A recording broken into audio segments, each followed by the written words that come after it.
Sandali lang. Sexy.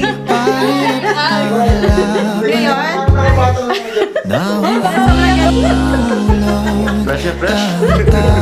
Parang ano, parang Di na yata kaya pang labanan.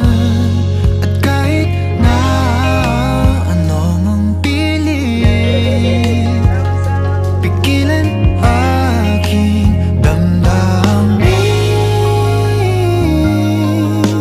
Nais ko sanang ika'y ayain sa panghabang buhay na pagmamahalan.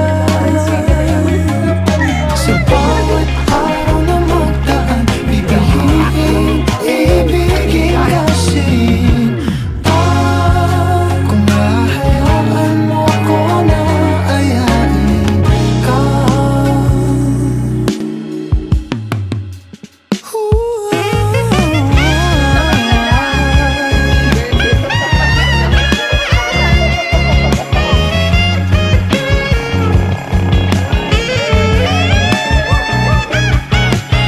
Come to my wedding!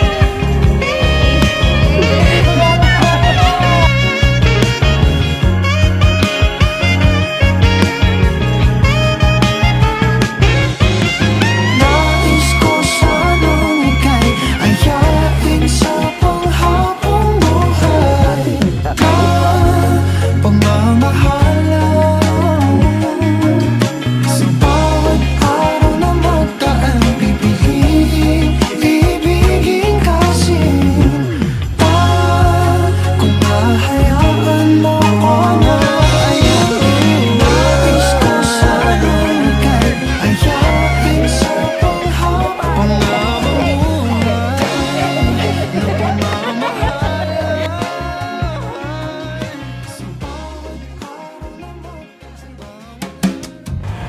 Yun, unang-una, very supportive po siya sa akin. Kahit minsan ay pinanghihinaan ako ng loob, siya ay pinupush niya ako. Wala ko yung problema. Nakikinig at kung ano yung gusto ko ay kino-consider niya, at kaya maganda yung ko talaga sa kanya. Kailan pagsa tayo unang kagustuhan, Daniel! pag-ibig na ating At papunta doon. naramdaman, Yan na, sanit. maaari ba na Nagkakilala kami way back 2015 sa isang barangay na sayawan, fiesta ng barangay.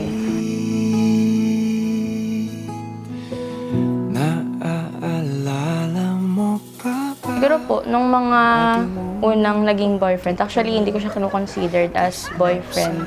Kasi parang since nasa pa lang yun, nasa high school pa lang. So, parang special friendship yun nangyayari. Pero iba yung spark pagdating kay Pat, Ating pananabik, kay Gang. pwede ba tayong bumalik sa ating unang halik? Janet. Thank you. Ito mo, Rika. Ito mo, ikaw dala pa. Love you. Oh, what's this? Oo, nagsasalitan kami at gusto niya rin yung luto ko sa kanya. Siya naman ay may mga specialty din siya na luto na yun ay gusto ko rin Madalas po kasi kapag magkasama kami, lagi siyang mahilig magluto. So, sa madaling sabi, hindi niya hinahayaan na magutom ako. Palaging busog. Sa'yo lang naman aking pansin,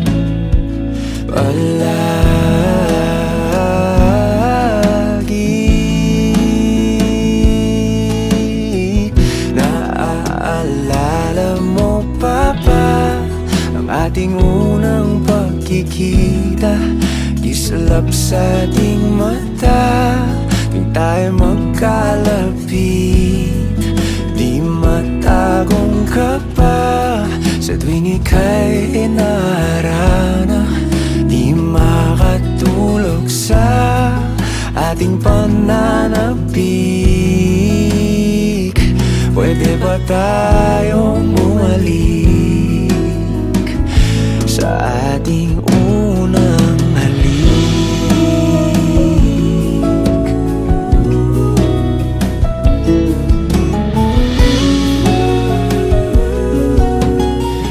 Naaalala mo pa ba ang ating unang pagkikita? Kislap sa ating mata tuwing tayo magkalapit. Di matagong ka pa sa tuwing ikaw ay naharana. Di makatulog sa ating pananapik. Pwede ba tayong bumalik